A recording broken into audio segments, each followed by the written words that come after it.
Estamos de volta para lhe oferecer mais 10 minutos de formação na escola bíblica, a partir do que está escrito na Epístola aos Romanos. Começámos ontem a ver o capítulo 10, vamos continuar, digamos, dentro deste capítulo, porque temos muitas coisas para aprender, eu diria entre o capítulo 10 e mesmo o capítulo 11. Temos também, porque é diário, o pastor Pedro Esteves connosco. Pedro, olá, bom dia, sejas bem-vindo a mais uma Escola Bíblica. Vamos iniciar mais este episódio com o sumário.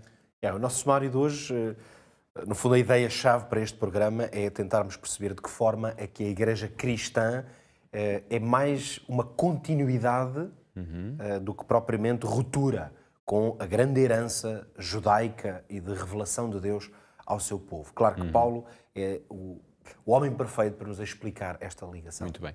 Então vamos pegar, não no capítulo 10, mas no capítulo 11 de Romanos, para lermos aqui algumas passagens do capítulo 11, versículo 1, 2, 5 e 7. Ora bem, siga connosco a leitura que diz: Digo, pois, porventura, rejeitou Deus o seu povo? De modo nenhum. Porque também eu sou israelita, da descendência de Abraão, da tribo de Benjamim. Deus não rejeitou o seu povo, que antes conheceu. Assim, pois, também agora, neste tempo, ficou um resto, segundo a eleição da graça. Pois que o que Israel buscava não o alcançou, mas os eleitos o alcançaram e os outros foram endurecidos. Bom, quando lemos esta passagem, nós podemos ver que Paulo, de alguma forma, ou podemos dizer que há aqui um ensino comum no cristianismo, que, ao que parece, Paulo rejeita por completo, e sobretudo nesta passagem, não é?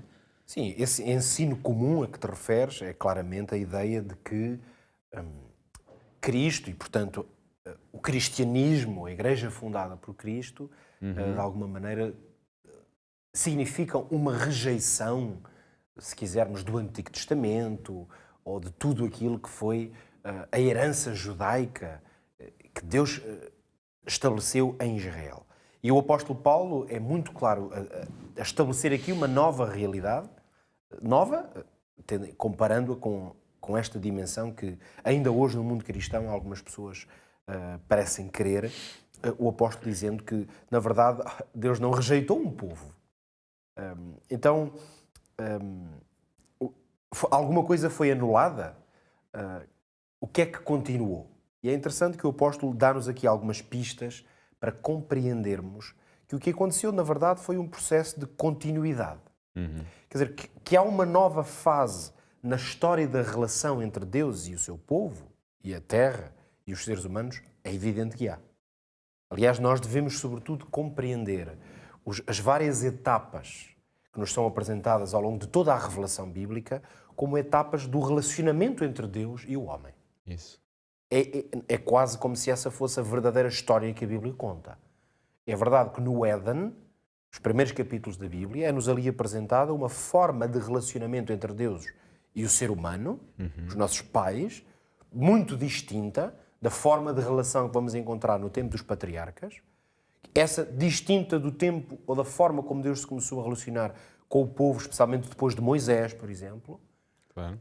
E é evidente que nós, quando chegamos a um momento crucial, se quisermos mesmo, o centro da história deste ponto de vista da relação entre Deus e o seu povo, que é quando Deus vem a esta terra e encarna na pessoa de Jesus Cristo. Isso.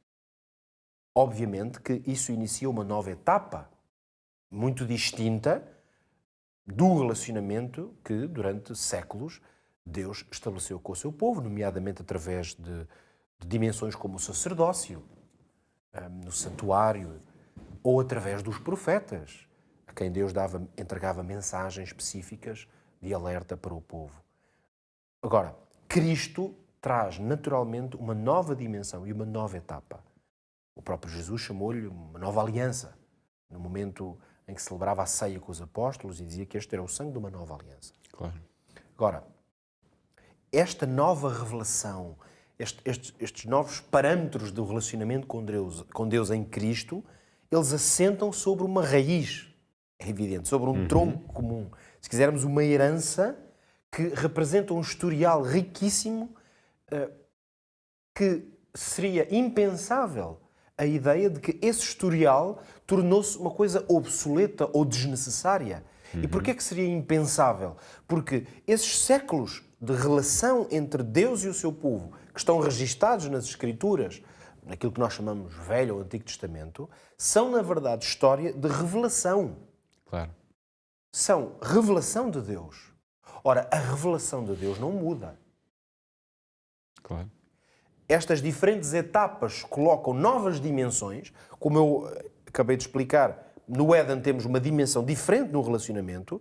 Isto não significa que o povo, quando começa a receber revelação da parte de Deus, por exemplo, quando no Monte Sinai Moisés recebe as tábuas, aquelas pedras escritas com o seu próprio dedo, isso não vai anular o que aconteceu no Éden. Claro.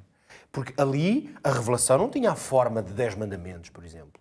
Mas havia outras formas de revelação da parte de Deus. Então, o cristianismo tem esta bênção. A Igreja, por isso, incorpora em si a bênção de um incrível e riquíssimo historial de revelação de Deus.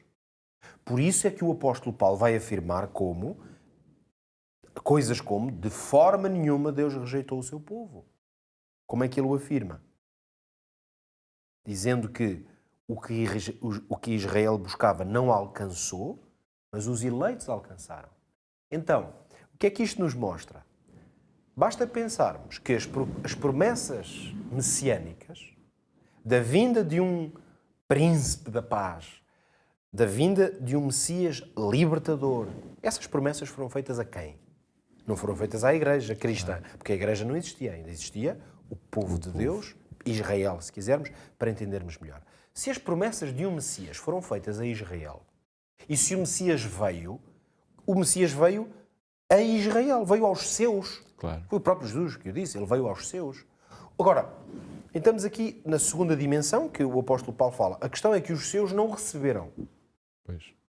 E como os seus não o receberam, então, na verdade, a mensagem de um Messias Salvador, a mensagem de graça e de salvação, que lembremos-nos, estava a ser pregada e vivida pelo povo de Israel, cada vez que um animal era levado ao altar, ao holocausto, era Cristo que ali estava representado. Claro. Quer dizer que Cristo não veio fazer uma ruptura com aquilo que se tinha passado. Cristo foi a consumação daquilo que os profetas diziam. O próprio Mestre, Jesus Cristo, contou parábolas, que é fácil recordar, dizendo que o Senhor, não é, foi embora, depois enviou o seu filho, não é? E quem tomava conta da vinha ainda matou o seu filho. Quer dizer, ilustrando que, na verdade, aquela vinha, que é uma ilustração... Era o seu próprio povo. Era o seu povo, era a sua terra. Claro. E desse ponto de vista não há uma ruptura. Os homens não passaram a ser de Deus e antes não eram de Deus, não eram maus e passaram a ser bons. Cristo traz uma nova dimensão nessa relação. É por isso que podemos dizer que Paulo introduz aqui uma dimensão, um conceito muito importante mesmo em termos bíblicos, que é o conceito de remanescente. Esse conceito está claramente aqui retratado quando ele diz que neste tempo ficou um resto.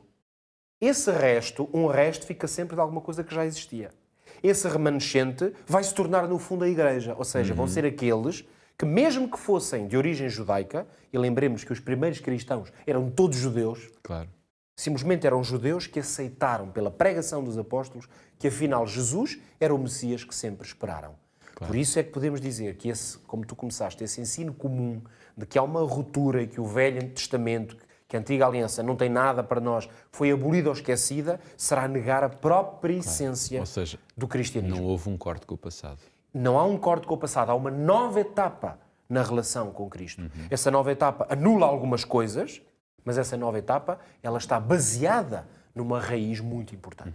Vamos fechar este episódio com o Aprende Fazendo. Hoje poderíamos dizer o seguinte: Deus não rejeita ninguém por fazer parte deste ou daquele grupo ou denominação, seja o que for.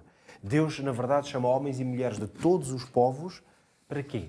Para serem fiéis à sua palavra e para conformarem a sua vida aos seus ensinos. Fez isso, pediu isso a Israel, pede isso a todos os cristãos, pede isso a si e a mim também.